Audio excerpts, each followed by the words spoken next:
चलिए क्वेश्चन शुरू करते हैं। क्वेश्चन नंबर 4 पेज नंबर 176 का सॉल्यूशन करेंगे। सॉल्यूशन की शुरुआत बैलेंस शीट के असेट साइड से करेंगे। असेट साइड में सबसे पहले बिल्डिंग है, मतलब जिन चीज़ों पे हमको एडजस्टमेंट्स लगेगा उसका एडजस्टमेंट हमें पूरा सॉल्व करना, ठीक है। तो सबसे पहले बिल्डिंग है आपका 10,000 रुपया, बैलेंस शीट के असेट साइड में आएगा। बिल्डिंग पे कोई एडजस्टमेंट है नहीं, तो डायरेक्टली 10,000 आउटर कॉलम पे पुट करेंगे। बिल्डिंग के बाद प्लांट एंड मशीनरी 10,200,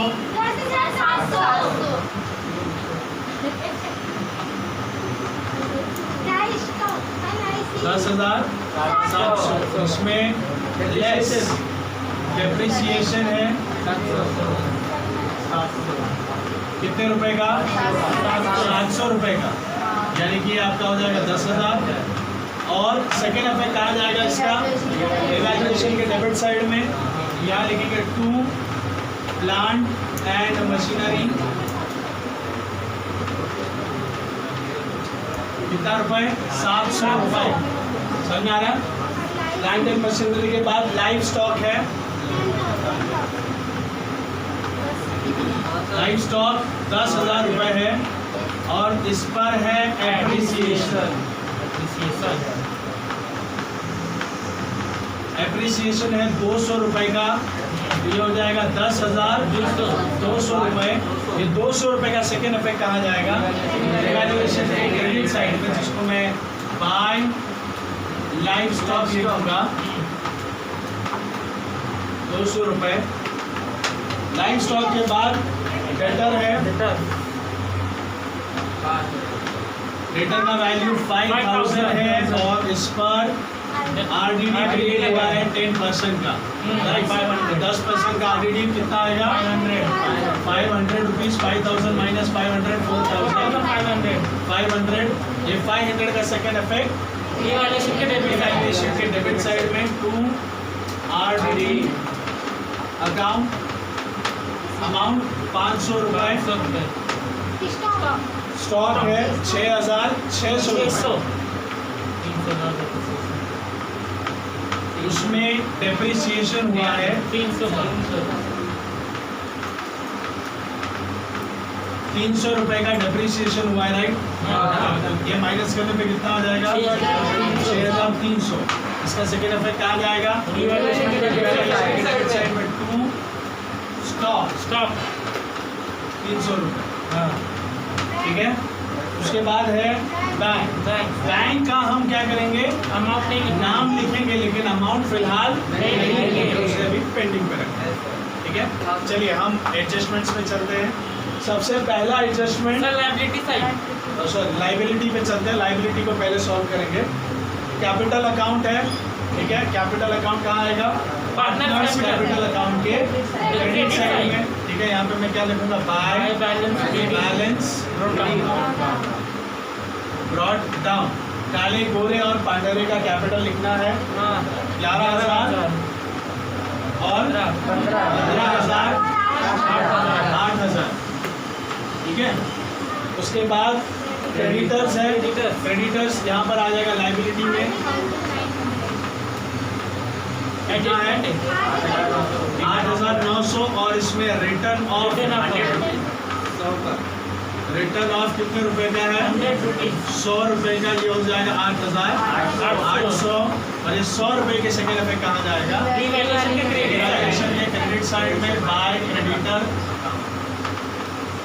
100 रुपीज, कितना रुपीज? 100 रुपए। उसके बाद क्या है? बिल्स पेबल है 2,000 रुपए,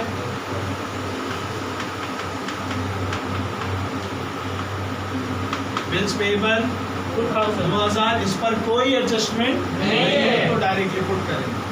लास्ट है रिजर्व फंड 4,000 रुपए। अब हमारे क्वेश्चन में 3 पार्टनर हैं, तो ये 4,000 रुपए तीनों पार्टनर में उनके रेशियो के अनुसार क्या किए जाएंगे? सही बात है। रिजर्व फंड की एंट्री कहाँ पे होगी? पार्टनर्स कैपिटल अकाउंट के क्रेडिट साइड में होगी, क्योंकि ये पार्टनर्स का पैसा है। समझ में आ रहा है? यहाँ मैं लिखता हूँ बाय रिजर्व फंड अब 4,000 रुपए को अगर हम 3:3:2 के रेशियो में क्या करते हैं, डिवाइड करते हैं, कितना अमाउंट आएगा? 1500 राइट। सिंपल सा कैलकुलेशन है, 1500 और 1000 रुपीज। कोई डाउट किसी को? No sir. आगे बढ़ते हैं। रिजर्व फंड हो गया, यानी कि आपका पूरा बैलेंस शीट आपने क्लियर कर दिया। अब किस पे चलना है? एडजस्टमेंट। ठीक है, एडजस्टमेंट में सबसे पहला एसेट को रिवैल्यू करना था, स्टॉक, प्लांट एंड मशीनरी और लाइफ स्टॉक, तीनों हमने कर लिया। देखिए लाइफ स्टॉक और प्लांट एंड मशीनरी सारे काम हो चुके हैं। एडजस्टमेंट नंबर 2, गुडविल को 4000 में से जो है 1000 रुपये निकालने। गुडविल का मैं रीड करूंगा, ध्यान दीजिएगा। Goodwill of the firm is to be valued at 4000। तो पूरे बिजनेस का गुडविल कहा था 4000। उसके बाद इन्होंने क्या कहा कि पांडरे का जो शेयर है वो रेस करके क्या करना है, रिटर्न ऑफ करना है, रेस एंड रिटर्न। तो हमने पांडरे का शेयर निकाला, कितना आया था? 1000 रुपया पांडरे का शेयर आया। ठीक है, उसकी दो एंट्री कहाँ जाएगी? एक पार्टनर्स कैपिटल अकाउंट के क्रेडिट साइड में और दूसरी पार्टनर्स कैपिटल अकाउंट के डेबिट साइड से। पहले मैं क्रेडिट में लिखूंगा बाय गुडविल 1000 और सीधा किसके अकाउंट में? पांडरे के अकाउंट में 1000 रुपीज पुट कर। और अब इसे रिटर्न ऑफ करना, क्या करना है? रिटर्न ऑफ के लिए यहाँ पे पुट करूंगा 2 गुडविल। 500 2 गुडविल कितना आएगा? काले के हिस्से में 500 और गोरे के हिस्से में 500। अब ये इक्वली डिवाइड क्यों किया? क्योंकि दोनों का रेशियो 3:3 यानी 1:1 इन द सेंस, है ना, 3:3 है ना। ठीक है, अगला गुडविल हो गया आपका। गुडविल के बाद आरडीडी हमने कर चुके हैं, आरडीडी देखिएगा, आरडीडी की एंट्री हो चुकी है। क्रेडिटर्स भी हो चुका है, ये देखिए क्रेडिटर में रिटर्न ऑफ करना था, हमने कर दिया। अब सिर्फ हमें क्या करना है? टैली करना है। ठीक है, टैली करके लास्ट में लोन पर चढ़ाना है अमाउंट। ठीक है, पहले हम अपने इस profit and loss adjustment account, इसे रिवैल्यूएशन के अलावा profit and loss adjustment account भी कहा जाता है। और बेसिकली रिटायरमेंट में इस चैप्टर में इसे profit and loss adjustment account के नाम से ही जाना जाता है। समझ आ रहा है? चलिए अब इसको टोटल करते हैं। ये कितना हो रहा है? कितना? 1500। दोनों साइड में लिख देंगे। 1500 को 300 से क्या करेंगे? माइनस कितना आएगा? 1200। ठीक है, यहाँ पे लिखेंगे by loss on profit and loss adjustment account transferred to partners capital account. हम तीनों पार्टनर का नाम लिखेंगे, काले, गोरे और पांडरे। ठीक है, काले, गोरे और पांडरे में 3:2 के रेशियो से इस 1200 रुपये को हमें क्या करना है? काटना है। कितना आएगा? 450 और 300। Clear everyone? कोई डाउट किसी को? कैलकुलेशन सबको समझ में आया?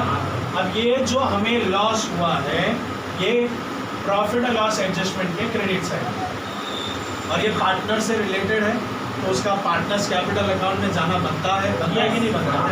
तो उसे हमें क्रेडिट से उठाकर कहाँ ले आना है? क्रेडिट साइड में लाना है। यहाँ नाम लिखूंगा मैं 2 profit and loss adjustment account, समझे? और हमें हुआ है लॉस।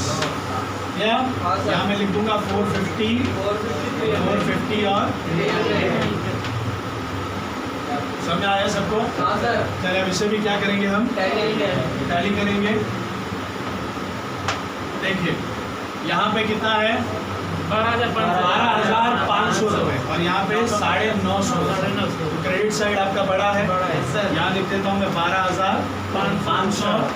यहाँ भी लिखता हूँ 12,500। 12,500 को 900 रुपये, 950 रुपये से क्या करेंगे? माइनस करने पे 11,550। 11,550। 550 रुपये। कोई डाउट किसी को? No, sir. क्या काले रिटायर हो रहा है? नहीं। टेंशन नहीं, ठीक है। अगला थोड़े 16,500 दोनों साइड में लिखेंगे। 16,500 को 950 रुपये से कितना? 15,550, ठीक है। चलिए, पांडरे रिटायर हो रहे, इस बात का ध्यान हमें रखना है, राइट, ठीक है। यहाँ पे कितना हो रहा है? 10,000 रुपये।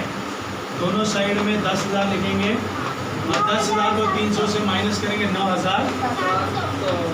अब देखिएगा, आप नोटिस करिएगा कि ये अमाउंट जो पार्टनर रिटायर नहीं हो रहे वो अलग से लिखा नहीं, और जो रिटायर हो रहा है उसे अलग से लिखा, क्योंकि उसे जो अमाउंट देना है फिलहाल हमारे पास कोई पैसा नहीं है, तो हम उसे किस पे चढ़ा रहे हैं? लोन पे, ठीक है। तो इधर आ जाएगा टू लोन अकाउंट, और ये आपका बन जाएगा to balance carried down. Clear? Yes, sir. ये दोनों ही कहाँ चला जाएगा? बैलेंस शीट के Liability लायबिलिटी side. लोन है तो भी लायबिलिटी में, और सीडी है तो भी लायबिलिटी में। यहाँ पे मैं लिखूंगा कैपिटल अकाउंट, ठीक है। उसपे काले और गोरे का आपको अमाउंट लिखना होगा। काले का आप लिखेंगे 11,550 और इनका 15,550, ठीक है। दोनों को प्लस करेंगे, कितना आएगा? 27,100। कितना? 27,100। 27,100 रुपये। और वो जो लोन है यहाँ पे देखिए, लोन 9,700 लोन वो भी हो जाएगा। अंडरेज लोन,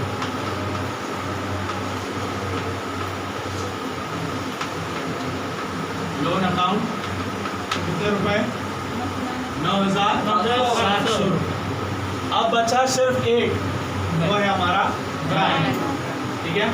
इस पूरे क्वेश्चन में कहीं भी ना हमारे पास कोई नया पैसा आया है और ना ही हमने कोई पैसा खर्चा किया है, यानी जितना पैसा था उतना ही अभी है।